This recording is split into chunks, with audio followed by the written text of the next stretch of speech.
ایک اقلیت انسانوں کی ایسی ہوتی ہے جن کے لیے میں دو لفظ اب استعمال کر رہا ہوں، ذہین اور حساس۔ ذہین اور حساس لوگوں میں قبض اور بسط کی کیفیت، یہ مختلف سائیکلز ہیں جو آتی رہتی ہیں۔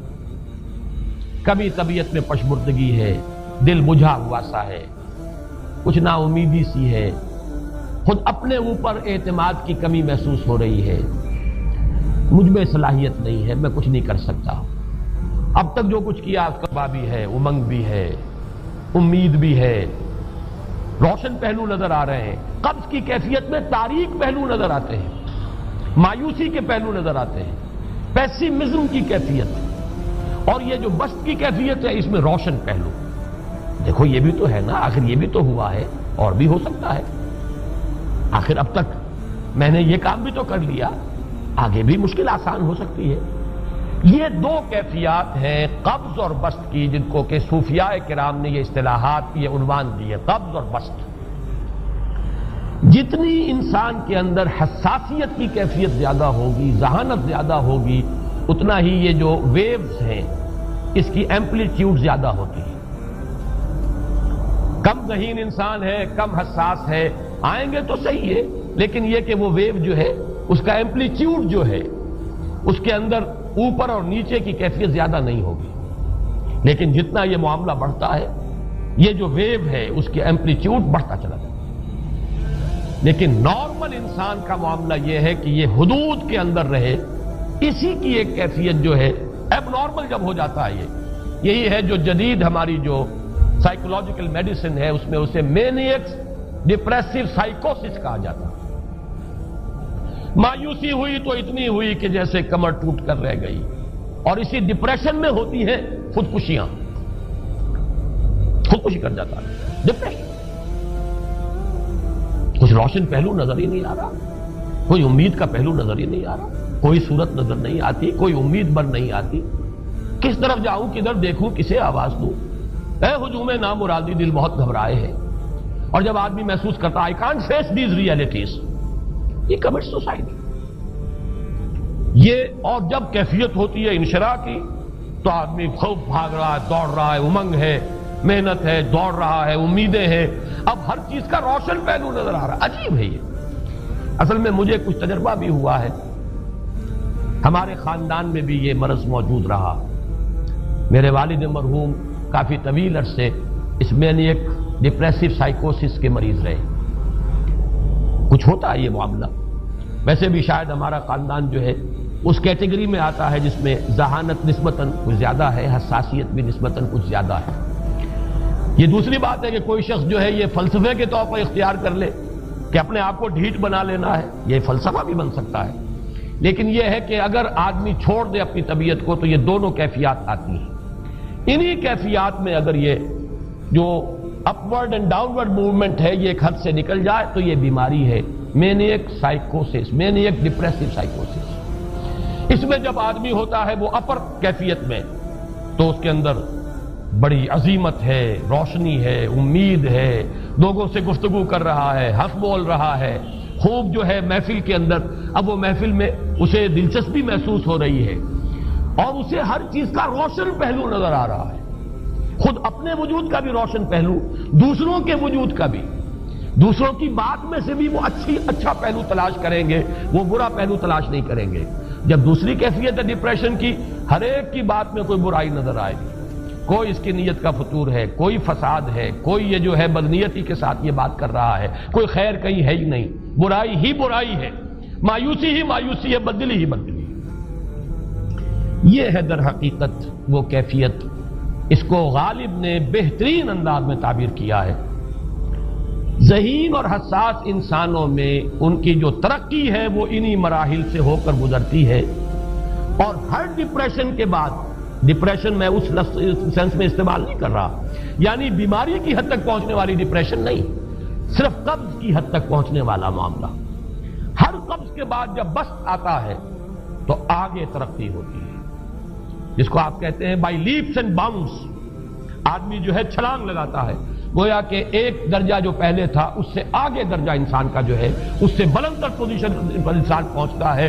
ہر قبض کے بعد جو نیا بست آتا ہے وہ ایک نئی کیفیت، نئی شان، نئی بلندی، نئی رفعت لے کر آتا ہے. اس کو غالب نے تعبیر کیا ہے بہت خوبصورت انداز ہے.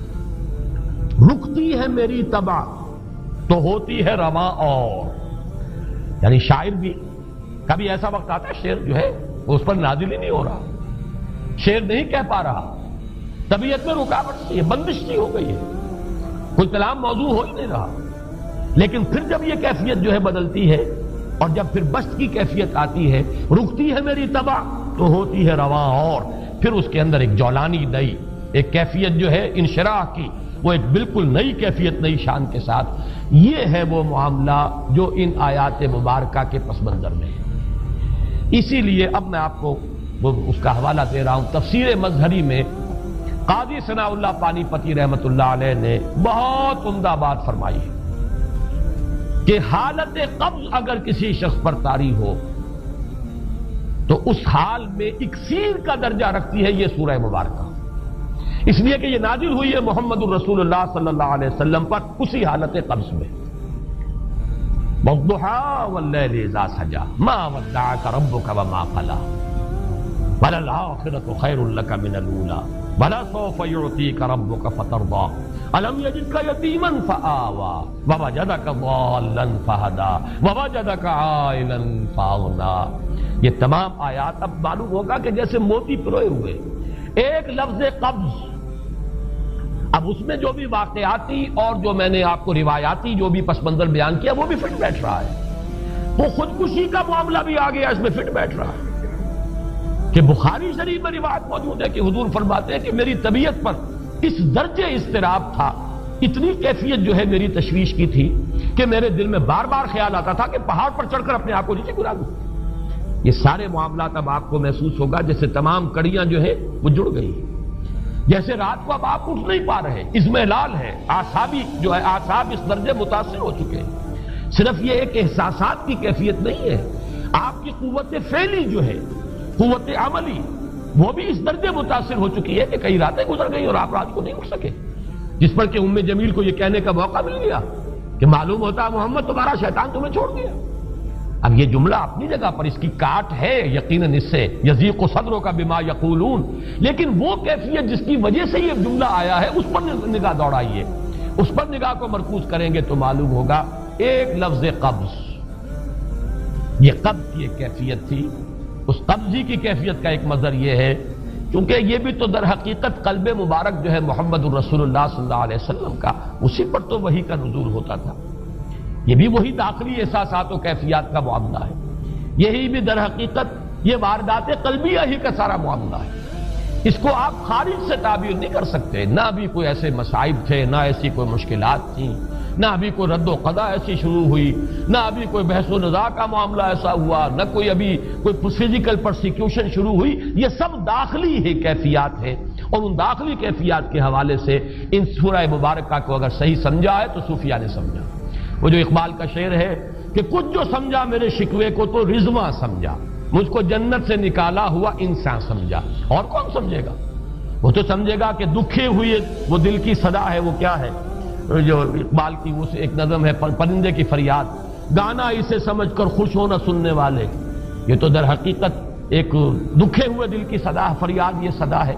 تو یہ کیفیت جو ہے رضوان سمجھ سکا ہے جو کہ داروغہ جنت ہے، اس نے سمجھا یہ وہی آدم جو نکالا گیا تھا یہاں سے، یہ اس کی فریاد ہے. کچھ جو سمجھا میرے شکوے کو تو رضواں سمجھا، مجھ کو جنت سے نکالا ہوا انسان سمجھا. تو واقعہ یہ ہے کہ اس سورہ مبارکہ کا صحیح فہم اگر حاصل ہوا ہے، وہ امام راضی کو حاصل ہو ہی نہیں سکتا. وہ عقل اور منطق کی گتھیاں سلجھانے والے آدمی ہیں، اپنی جگہ ان کی کنٹریبیوشن بہت. یہ لغت اور ادب کا کوئی خاص مسئلہ اس میں ہے ہی نہیں کہ زمخشری اس میں کوئی جولانی دکھائیں اپنی، اس میں کوئی ایسا اشکال ہے ہی نہیں، نحوی اشکال ہی نہیں. لیکن یہ واردات قلبیہ کا معاملہ ہے، احساسات باطنی کا معاملہ ہے، یہ نفسیات انسانی کا معاملہ ہے. اور اس کو وہی سمجھ سکتے ہیں کہ جو ماہرین علم نفس ہیں، اور وہ ہیں صوفیاء کرام ہمارے ہاں، جن کا وہ ذوق ہے، باطنی کیفیات و احساسات جن کا موضوع ہے کہ یہ در حقیقت حالت قبض کی کیفیت ہے.